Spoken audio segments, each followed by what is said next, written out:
Bonjour à tous et bienvenue dans cette nouvelle vidéo du blog monsalaireenslip.fr. Aujourd'hui je vous propose qu'on regarde ensemble les derniers chiffres que j'ai réalisés sur Amazon, c'est-à-dire sur une année complète. En début de l'année dernière, je me suis dit bon, pourquoi pas tenter les marketplaces, c'est vrai que ça a l'air intéressant, même si de prime abord, c'était pas quelque chose qui m'attirait. Alors en un peu plus d'une année de travail avec les marketplaces, enfin de travail c'est un bien grand mot, mais on va dire en un peu plus d'une année, il en ressort que c'est quelque chose de très intéressant à exploiter dans la mesure où il y a encore énormément de place en fait à prendre sur les marketplaces du type Amazon ou Price Minister. Le gros avantage, c'est que ces plateformes en elles-mêmes ont énormément de visibilité et captent un volume de trafic relativement important. Du coup, vous travaillez tout de suite, immédiatement, sur une base de trafic qui est potentiellement conséquente, que ce soit d'un point de vue SEO, puisque les plateformes ont de la puissance en elles-mêmes, ou du point de vue de la visibilité interne à ces plateformes. Il y a énormément de gens qui ne passent pas par Google ou par quelconque moteur de recherche pour rechercher un produit à acheter, mais qui vont passer directement par les places de marché.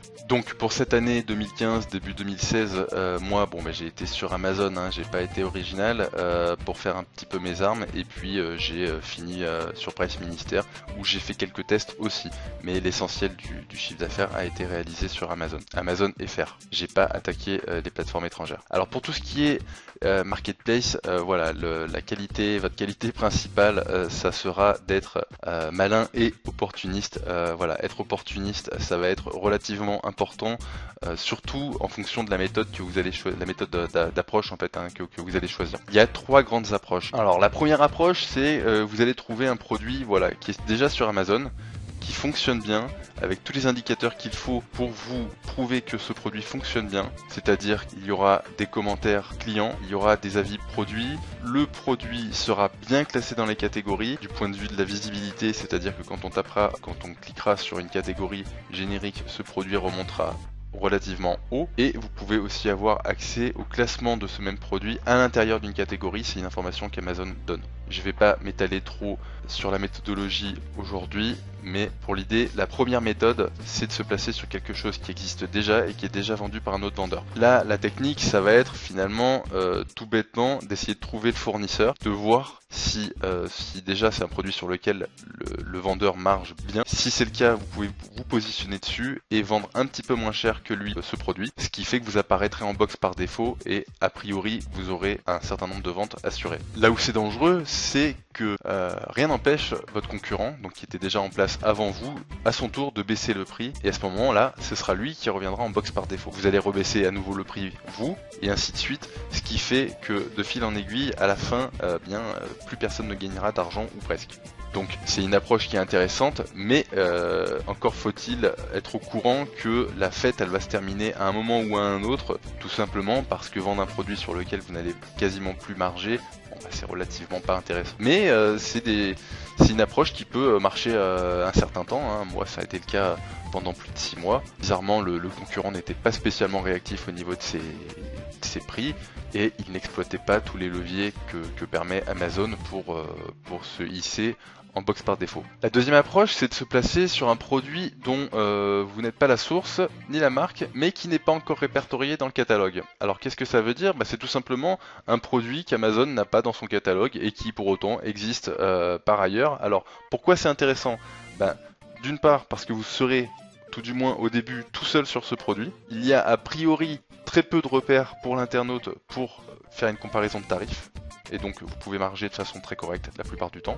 Le danger, c'est que sur ce produit là, même si vous avez des indicateurs par rapport à la thématique de façon générale, etc., sur ce produit précisément, vous n'avez aucun indicateur de vente sur la plateforme en question.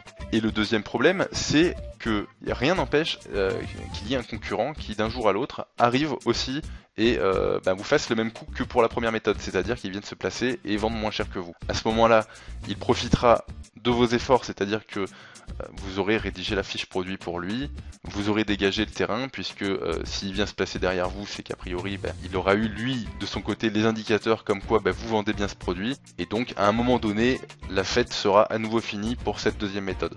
C'est une méthode qui est un petit peu plus pérenne que la première, mais c'est pas non plus quelque chose sur lequel on peut compter pendant plusieurs années, à moins que vous négociez une exclusivité avec le fournisseur. La troisième méthode, c'est de créer son propre produit, alors sans aller à l'extrême c'est-à-dire créer vraiment un produit de A à Z, il y a un certain nombre de fournisseurs qui vous permettent d'apposer votre marque tout simplement sur un produit que eux fabriquent. Et avec cette méthode, vous aurez finalement un code barre unique que vous créerez par rapport à ce produit et votre marque, et ça vous permettra d'être tout seul en fait sur votre fiche produit, puisque les concurrents ne pourront pas en fait venir sur votre produit précis, sur votre marque, puisque elle sera identifiée via un code barre unique. Et si jamais quelqu'un s'amuse à le faire, vous pouvez le signaler à Amazon et Amazon interviendra en votre faveur pour dégager le concurrent.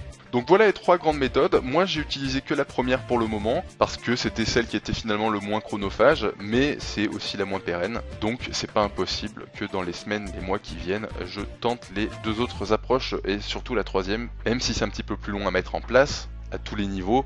C'est aussi sympa parfois de se dire que on est en train de faire quelque chose sur le long terme et qu'on peut compter dessus, voilà, pendant plusieurs années.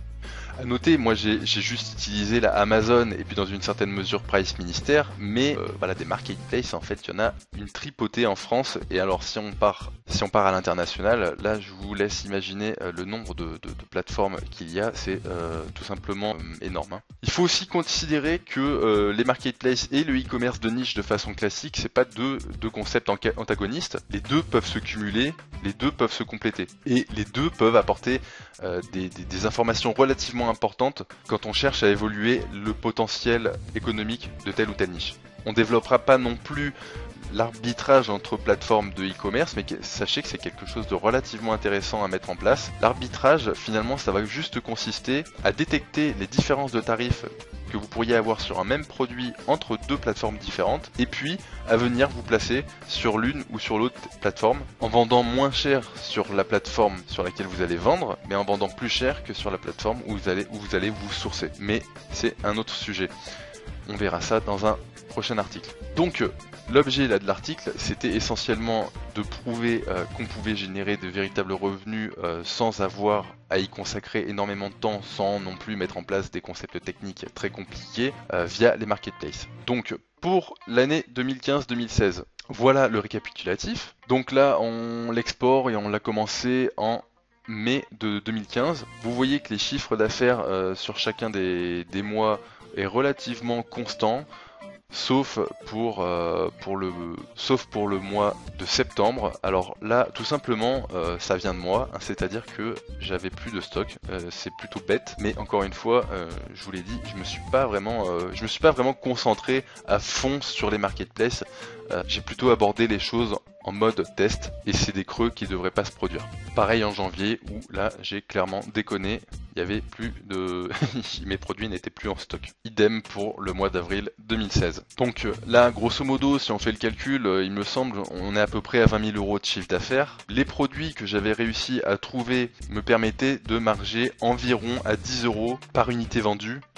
Donc j'avais fait le calcul, à peu près, on arrivait à 10 000 euros de bénéfices nets, toutes taxes déduites, c'est-à-dire les taxes Amazon, les frais d'approvisionnement, les frais d'expédition de la part d'Amazon, et donc entre 9 et 10 000 euros de revenus sur un peu moins d'un an. Bon bah écoutez, avec une quantité de travail relativement négligeable hein, pour le coup, c'est plutôt très intéressant. Il faut préciser quelque chose.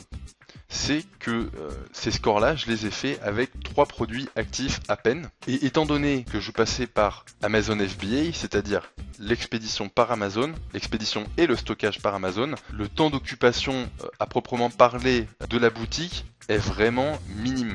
Si on revient sur le temps que ça m'a pris de m'occuper d'Amazon, des marketplaces en général, mais d'Amazon, puisque je me suis focalisé dessus pour la dernière année, ça se compte en peut-être 12 heures, une douzaine d'heures, 4 à 5 heures, plus 2 à 3 heures, plus 2 heures. Bon, et on va peut-être rajouter 2 heures parce que personne n'est parfait, mais dans l'idée, voilà, c'est vraiment ça. C'est un business qui m'a pris vraiment très peu de temps à mettre en place.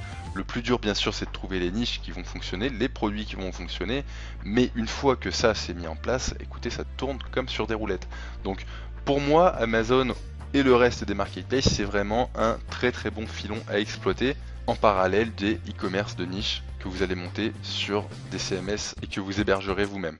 Ce qu'il est vraiment important de noter, c'est que l'effort que vous allez fournir pour trouver des niches de façon e-commerce classique et l'effort que vous allez fournir pour monter des boutiques Amazon, c'est pas deux choses complètement distinctes la plupart du temps. Vous pouvez faire une synergie entre les deux, et ce qui fait que quand vous travaillez pour l'un, vous pouvez travailler aussi pour l'autre. Je vous remercie pour cette écoute. Si vous avez apprécié cette vidéo, je vous laisse vous abonner à ma chaîne YouTube ou à vous inscrire à la newsletter, ça me fera plaisir. Je vous dis à très bientôt pour une prochaine vidéo sur monsalairenslip.fr.